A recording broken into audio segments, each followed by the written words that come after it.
Hi, I'm Christopher Heins, and this is Heins Knife Theory. So this is a basic informative video that kind of outlines the way that I talk about knife. Most of the stuff that's out there right now I didn't find to have a good way to talk about the use of a knife and what's going on when you're involved with a knife in self-defense. So this is my outline. It's available to you guys free of charge, and so if you like it, great. If you don't, then it's no problem. It doesn't cost you anything. If you really like it a lot, we have a Patreon page, and you can check out the Patreon page. And on the Patreon page, there's more detailed views of everything, and we'll go over everything in finer detail. So if you're interested in that, check it out. Otherwise, this is a knife system and the way that I talk about knife, and hopefully it'll be useful to you guys. Thanks a lot. Alright, so first part of Heins Knife Theory is you have to understand there's no such thing as a knife fight. And that's a little bit of provocative language purposefully.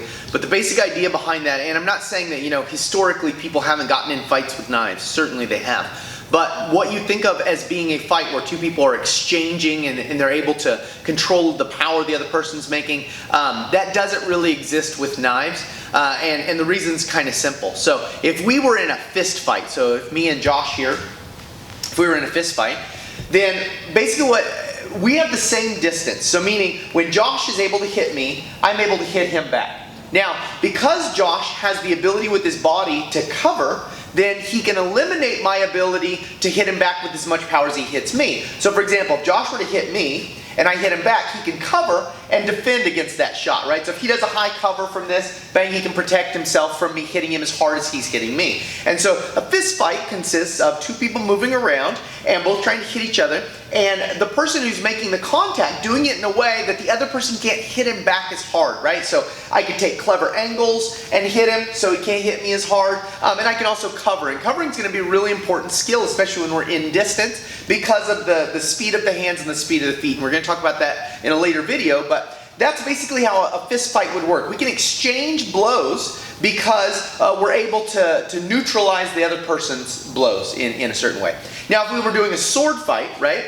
So a sword fight, we can do the same kind of thing, because in a sword fight, I can use the sword to create what's called opposition. So meaning, because Josh and I have the same reach, right? Meaning if Josh attacks me, I can attack Josh, right? And this, of course, would be a stupid way of using a sword. You wouldn't call it a fight, you'd call it two people murdering each other. So I stab Josh, Josh stabs me. Bad idea. So what I want to be able to do is make attacks on Josh that give me natural opposition. Meaning, when I'm attacking this guy, his immediate response is covered by my sword. Now because of the length of my sword, I'm able to naturally oppose it. Now from this line here, you can see even if Josh goes under my sword, he misses me while I'm attacking him. So I've created a way to oppose his sword with the length of my sword and the angles I'm taking to keep him from returning that blow. Now if we both had knives, we can't do the same thing because our bodies aren't strong enough to resist the knife. So in the fist fighting scenario, when Josh hits me and I return a shot, he can cover to keep me from hitting him as hard. So we can't do that with knives because every time I stab him, it's going to be really bad in return. Now he might get me worse, but he's still going to suffer a bad blow, potentially a fatal blow. So we can't trade at all like we could in a fist fight.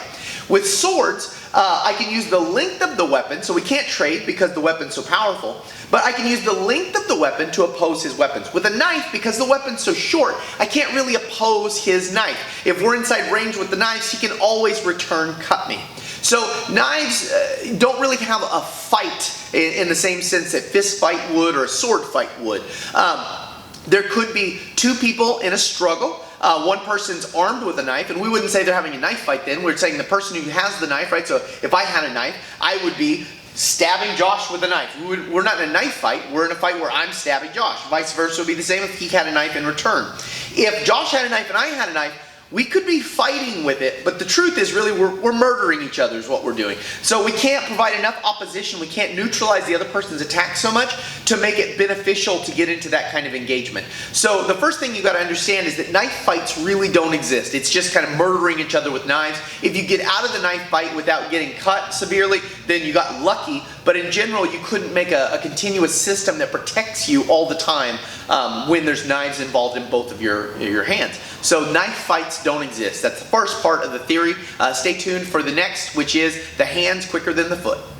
Alright, second part of Heins Knife Theory. So the first part was talking about how knife fights don't exist because we don't have the ability to create opposition. We don't have the ability to defend ourselves at that range very nicely from their weapon. I can't take really nice lines, and my body's not strong enough to resist the knife, so I can't really oppose his weapon that way.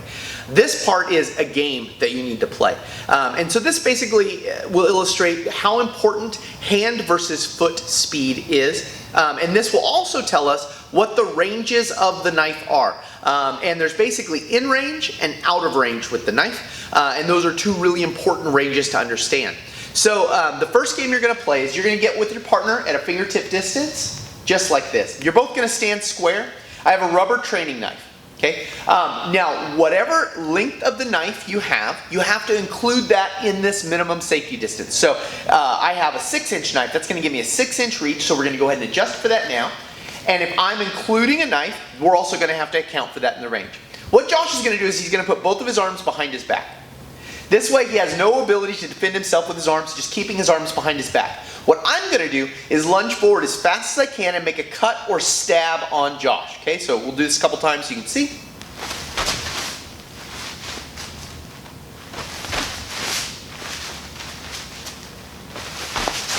Okay, so real simple idea.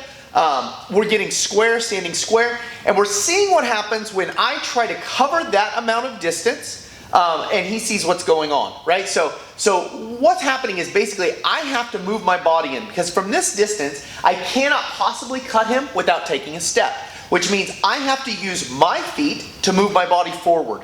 Now when I do that, he's approximating the same speed as I am, so he'll have to move his foot equally.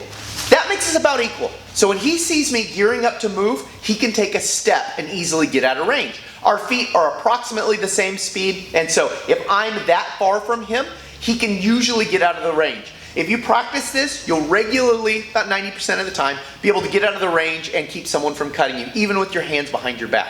Okay, now we're going to see the other side of this game. So we're going to move in, and now I'm going to set the knife right at the shoulder touching distance. So now my knife's right here at shoulder touching distance. So this means I no longer have to take a step to cut Josh. I'm going to move just as fast as I did before and be just as elusive and quickly as I can with it. And he is going to try his best again to move out of range, keeping his hands behind his back.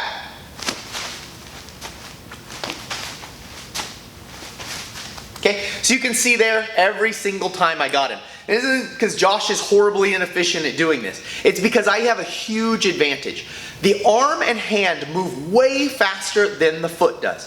So in this range, I don't have to take a step to cut Josh. But Josh does have to take a step in order to avoid the knife. So that means I'm at a huge advantage. If I take a cut here, it's going to be really hard for Josh to get his body out of there before I can successfully make the cut. Now this tells us a really important thing about knife fighting. It tells us that if he's trying to deal with the knife, he wants to be in excess of arm's length from me. So our out of range is this. For me as the knife attacker, I really don't want to attack him outside of this range. It's going to be slow and clumsy, and it's going to be hard for me to get in there. For him, he wants to keep it at this range or greater. So meaning if he sees me with the knife, he always wants to stay greater than this distance. That gives him a really fair chance of being able to stay out of range of the knife. So when we're doing this, he's going to stay out of that range. That's his goal. Because the knife's way more powerful than his body. Stopping with his arms and stuff like that is a bad idea in general. So he's going to do it with his feet, and if he stays at that range, it will be possible. Okay? Next, we're going to talk about protecting your vital organs. Alright, third part in Heins knife theory. So the first part we talked about how knife fighting really doesn't exist. And it's provocative on purpose, but if you haven't seen that video, go ahead and check it out. The second part was the hand is faster than the foot. And now this part we're going to talk about what happens when the range has broke down. So from the hand is faster than the foot video, you should be able to gather that you always want to be greater than fingertip distance when you're dealing with someone with a knife. Now you have to include the length of the knife with that. So you can see that is now the distance he has to adjust to when we're dealing with that. And so this means that when I go to attack, I have to take a step and he has to take a step, and that will get him out of range. But if I'm inside of this, he's going to have to do something to try and keep my hand from cutting him. So meaning that I can move so fast at this range that he will not be able to just step out of the way. He'll always be too slow, always be behind, and he needs to use his hands and arms to keep him from getting stabbed. We're going to call this suppression. So what he wants to do is be able to get suppression. Now for Josh, he wants to keep me from cutting any vital targets. So really vital targets for him are anything functional. His biceps and triceps, he doesn't want to get those cut. If he gets those cut, he loses function of his arm. That's really, really bad. He doesn't want the inside of his forearms to get cut. The ligaments in here are responsible for closing his hand. He needs to be able to open and close his hands when we're fighting. This is also arterial, meaning that this is oxygenated blood, and if he's losing the oxygenated blood, more likely to go into shock and pass out. That's bad news. He doesn't want to lose anything in here. This is probably going to kill him at some point in his life. He might get through this fight, but 3 or 4 hours down the road, he's going to be in bad shock. All kinds of terrible things are happening to this guy's body. So he doesn't want to get cut anywhere below his ribs and above his hip. That's all no-no spots. He also wants to protect the tops of his quads. If the tops of his quads get cut, then he loses functionality. If you're looking for a good book on knife targeting, I would recommend Michael Janich's book, Contemporary Knife Targeting. Kind of talks about these ideas and gives you some basic ideas of what you want to get cut and don't want to get cut. Now ideally he wants nothing cut, but he's probably going to have to make a sacrifice at this range and something's going to get cut. Ideally, if anything had to get cut, he wants it to be along the bone on the outside of his forearm here. Now the reason for that is there are no arteries in here, there are no ligaments in here, and no major muscle groups right here. So if the knife comes across that, he's likely to stay highly functional. Now he doesn't want to get cut at all, but he'll stay functional if he gets cut in here. So that's the main part of what he's using when the knife comes in. And he's doing that by simply angling his arm out as the knife comes in. So if the knife was to come in high, he'd put his arm up like this to keep the knife away. If the knife was coming in low, he'd put his arm down like that to keep the knife away. Now, this means that even if I come back, he's not going to suffer a severe cut if he got cut there. Now look, we'd like to not use the arms, that would be ideal, but at this range, he's going to have to use the arms to protect him. If anything comes up the middle, he's going to cross his arms and stop it up the middle, like this. If anything comes directly from the top, he's going to cross his arms and stop it from coming in up top. So that's the basic way he's going to negotiate this. So when I try to stab in, he's going to put those arms down and protect himself. He also wants to work on shrugging his shoulders. By shrugging his shoulders, he cuts off the possibility that I can get in there to the carotid arteries. And he's also going to try and keep his elbows around his midsection. So he can always use his elbow to keep me from getting in there to the side. So as I'm coming in, he can stop that with his elbow. Now we're going to run another basic drill where we stand at this distance. And remember, I'm at the major advantage here. When I stab in, he's going to try and defend himself from me stabbing in.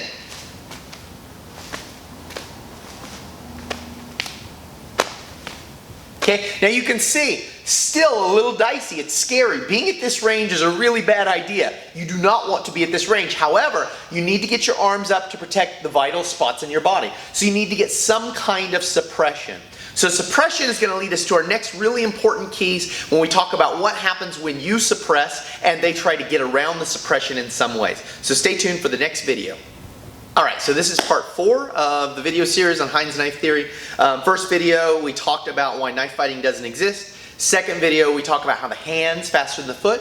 Third video, we talk about how you're going to protect your vital organs when you're in that danger zone, right? So when you're inside of range, the danger zone, and what do you do, and how you basically shield that. When your arm reaches out and makes connection with someone attacking, we call that suppression. So my basic idea here is I want to get the knife to Josh, and he's suppressing my ability to do that. He's keeping me from doing it. Now there's not a control here, meaning he's not holding my arm. My arm can still do whatever, but he's suppressing my attempt to attack. When he suppresses, I'm going to have one of just a few options. When he suppresses, I will either A, retrieve the knife, so meaning I pull it back to me so I can use it again. B, attempt to go around the suppression. Or C, drive through the suppression. Those are my options, right? Those 3 options are all I have. Once he suppresses, I'm either going to recover the knife, I'm going to go around his suppression, or I'm going to drive through his suppression. Those are my main ideas. Now he needs to have options for all of those different ideas. So once he's got suppression, he needs to have options. His number 1 goal would be to go from suppression to control. So if he suppressed here, he would like to immediately be able to control that knife in a way so that I can't use it anymore. Now essentially, as long as he can keep a hold of this, he's nullified my ability to use a knife. So he's going from suppression to control. That's his number 1. If he gets that, depends on who's first to act. If we get suppression here, and I'm first to act, I'm going to recover, go around, or drive through before he does anything. If we get suppression and he acts before I act, then he's going to get the control. So he wants to get to control, but once we have the suppression, I've got a few different options. Each one of those options will depend on where we're at in the stage, and we're going to look at some drills to work through those after this.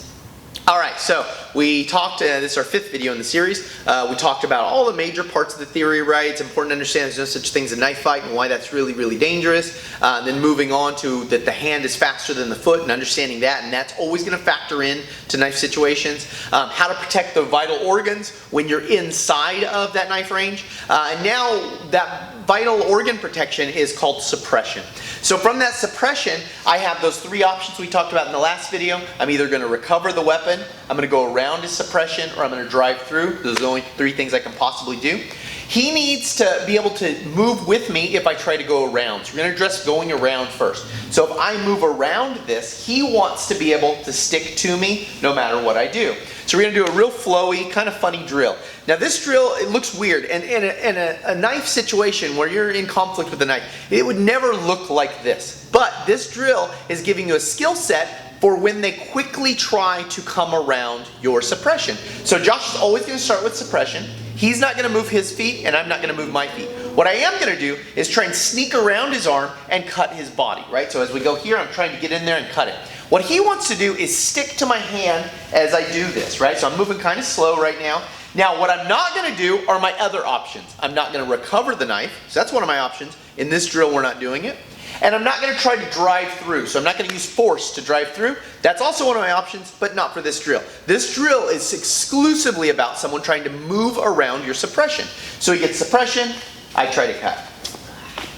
Okay, now you can see I can still be kind of wily and clever and get in there and really try and get him. And that's what I want to do. I want to work him. I want to push him to the edge so it's difficult for him to defend himself. Now, the first stage would be one hand on one hand. So we might go for, say 30 seconds to a minute right hand, and then 30 seconds to a minute left hand. Then we can work a switching drill. So I can switch, and then we can work a switching drill where he also can use both hands. So come in here. Now in the suppression drill, he's not going to get control, so he didn't get to a control position. Remember, that's what he's mainly working for. But in this drill, he's not allowed to do that. That's going to train these, when I'm trying to go around skills. So as I move here, he's just trying to stick with it. I can switch and come in, try and cut him wherever I can cut him. He's trying to defend himself. Now I'm pushing him. I'm going fast purposefully so he'll get good at this. All right, now what happens if they try to drive through instead of move around? Check out the next video and we'll talk about that. Alright, so now we had a drill for someone trying to go around your suppression. Let's add a drill for someone trying to go through your suppression. So remember, once Josh has suppression, I have 3 options. Recover the weapon, move around his suppression, or push through his suppression. Those are my 3 options. The last drill, we talked exclusively about moving around his suppression. Now we're going to add to that moving through his suppression. So what that would look like is I'm here, and I'm not going to go around, but I'm going to force the knife in a way that goes right into him. So what he's going to be able to do now is move his feet. So the last drill, we didn't allow him to move his feet, and the reason for that was because we're setting up that close distance that he got stuck in. However, now he can move his feet. In this drill, I'm not going to recover the weapon. I'm only going to go around and press through. And he is not going to attempt control or outdistancing.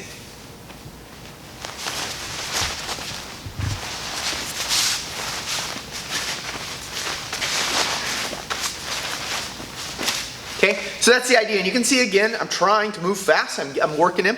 When you're working your partners, you shouldn't go so fast that they're completely outworked, right? So if it looks something like this, okay, you're going too hard on your partner, he can't process what's going on. You want to go real slow at first and see if he can process, right? So right there, he's really easily able to work, and that's where I want to keep him, okay? Now, as I want to make him work harder, I just add a little more speed, I add my targeting, I change my targeting a little bit, but we're playing basically the same game.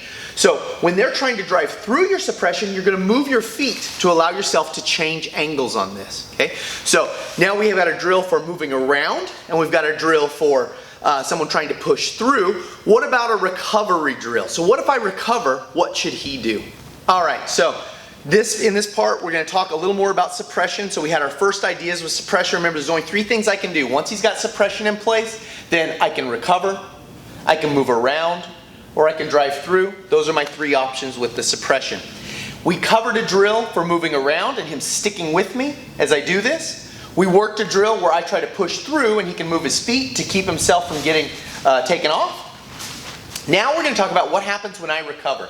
Now this is potentially the most dangerous area for Josh. If I recover my weapon, now he has zero contact with my weapon, and at this range, I'm almost certainly going to successfully stab him, right? So he has no contact with me, doesn't know what's going on. Remember, my hand moves faster than his foot, so very likely that I'm going to get a successful shot in.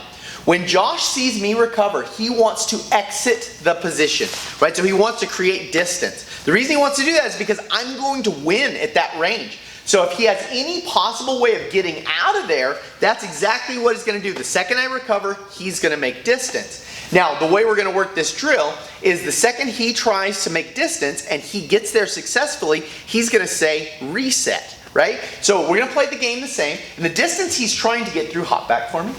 The distance he's trying to get through is this distance or greater, right? That's where he knows, again, that he can see I'm coming and he can deal with me. So what we're going to do here is we're going to be at this range. We're going to start. The drill runs exactly the same as before, except sometimes I'm going to try to recover my weapon. Reset. Okay? So as soon as he gets out of that space, he's going to try and reset that distance. We start here again from suppression. I work. Reset. Okay? The second he sees me get here, he's getting to distance and saying reset. Now the reason he's doing that is because he wants to train himself not to go into a defended position.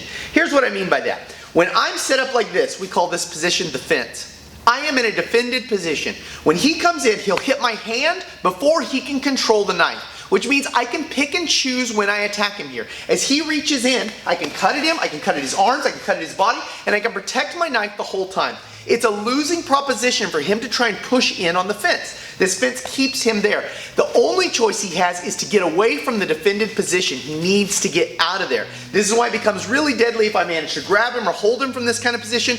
Super bad position to be in. But if you can possibly avoid it, you're going to make distance. The second my weapon recovers, he's going to make distance, and he's saying verbally, reset. And the reason he's saying that is because he's training himself not to run back into a defended position. The last thing you want to do on a guy who has a knife, he's got a superior weapon to you, is run in on it, right? So don't run into his defended position. And this drill right now is teaching you to think about that and say reset when you get yourself back to the safe position. Check out the next drill and we'll talk about going to control. Alright, so we've talked now about the safety distances and suppression and what he needs to do, right? So just to recap real quick, this guy needs to make sure that he's never in this close range. This close range is bad because my arm will move so fast that I'm likely to get a cut on him. He wants to always try and keep the distance set to here. Now, if I were to attack him in here and he couldn't get his feet out of there, right? So he can't move his feet fast enough to move himself out, he's going to use suppression to stop my knife. Now, the second we get suppression, if I'm quicker to act than he is, I'm going to do one of three things. I'm going to recover my weapon, I'm going to go around his suppression, or I'm going to drive through his suppression. Those are the only three options I have. You need to train yourself to deal with all three of those in different ways. If I recover, his main idea is that he wants to get out of there and make distance. Whenever he does that, he's going to say reset, so that way we know that he's thinking, I need to get myself out of here, this is a potentially dangerous situation. So now we're going to work with his ability to make control. So remember what I said, it's if he gets suppression and he's first to act, he's going to get control of this knife. That's what he wants to do here because he has now got the weapon and I can't do anything with it. I can't use the knife against him at this moment. So control is really his goal from suppression.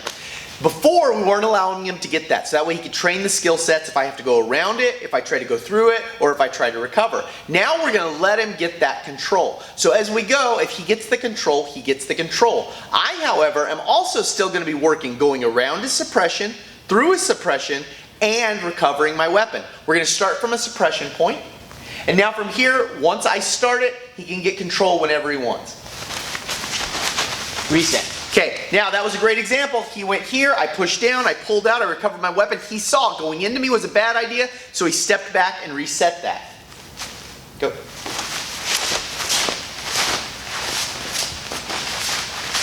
Okay, now that's another good example. He managed to get in there, lock the knife tight to him, and control it so I couldn't get it free. Okay, from there we'd work into grappling positions. We'll have a video just on grappling so you can check that out. But getting control has to happen before the grapple. If we're here and Josh doesn't have control and he goes into grappling, maybe he's going to bear hug me or something, he's getting stabbed for all this. He cannot afford to grapple with me unless he first has control of the knife. So remember our hierarchy here, right?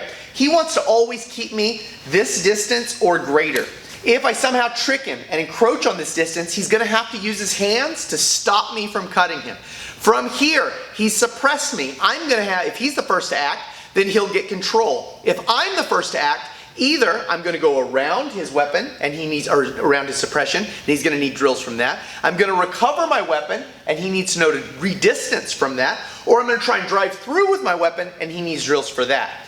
So now we've set up all the basic ideas and getting to the control. We'll move to grappling in a bit, but we're going to recap all of this stuff so you can kind of get a good idea of it. Check out the next video. Okay, so this is going to be our recap here at the midway point, so there's still lots of material to talk about, but just to kind of reinforce the ideas we've been talking about and make sure they're clear in your mind.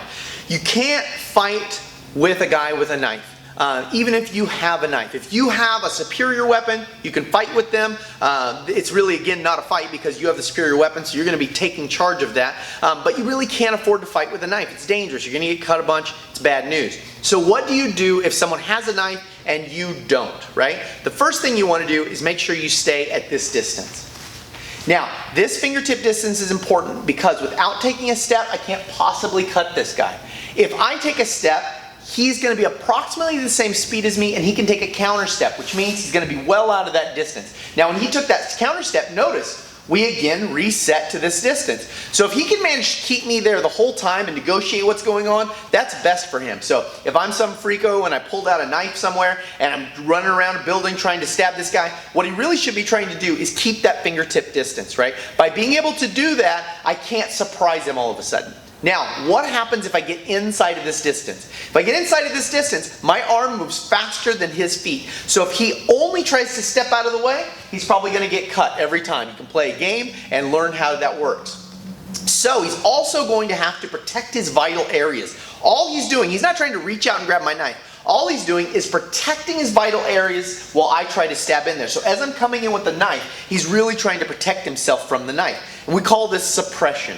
When he gets the suppression in here, either he's going to be first to act or I'm going to be first to act. If he's first to act, he wants to control the knife. If I'm first to act, I have three options. One is recover the knife. Two is go around his suppression. Three is drive through his suppression. Those are my three options. This guy needs drills for each of those in order to stay safe. Suppression, moving around the suppression, he's going to learn to stick to my arm. Now remember, he would be trying in a real fight to get control at any time. He's not going to be doing that silly thing over and over. But what he's doing is he's learning split decision making so that way when I come in, he can suppress and keep me away. Then he needs a drill if I push through. For this, he's going to practice moving his feet as he holds that suppression. So if I'm driving through, he's going to keep the suppression and move his body to avoid him getting knocked around. Last on this is if from the suppression I recover my weapon before he can act, he's going to outdistance me, right? And reset the original distance we were in. So you can see that's our basic outline. Now we're going to move beyond this. So what happens when you're at the distancing? What are the skill sets you're going to need to stay at that distance? And then what happens if you get the control and you go into grappling? What kind of skill sets are you going to need in the grappling range? So we've outlined a few important things for you guys. One is you can't fight with a knife. It's too powerful, the range is too short, there's no length in the weapon to protect you. Your hand moves faster than your foot, so if they're trying to stab you, you can't outdistance them if they're close to you already. Once you get suppression, you want to get control, but if you don't, they're going to do one of three things: recover the weapon, move around your suppression, or drive through your suppression. You need skills, you need drills for each one of those to develop your skills along the way.